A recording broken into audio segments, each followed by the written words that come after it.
Hey guys, and welcome to Learn With Me. Today we're going to talk about Python and how to set up Python, how to get Python running. So before you actually code, you need two things to be installed in your computer so that you can use program in Python.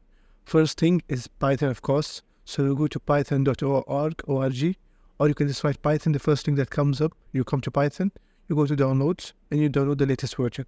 I already have it, so I'm not going to download it. The second thing that you need is IDE. Could be anything, but I prefer PyCharm. It's the best one. It has the greatest UI. It has some nice features. So you write PyCharm. The first thing that pops up, you enter it. That's the UI that you will get. You download Python. You download PyCharm, but you download community version. You download the community version. This is it. Okay, it's free. You download it. I already have it. So as soon as you download it, you set it up. You will come with this screen. You will choose your name. Let's just say hello world.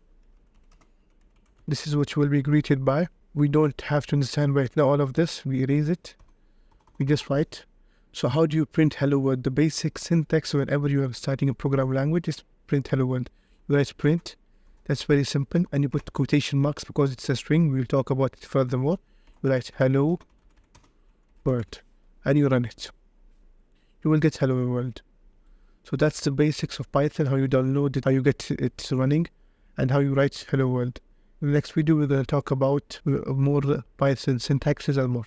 So make sure to like and subscribe, and make sure to add this playlist so you can watch all the other videos.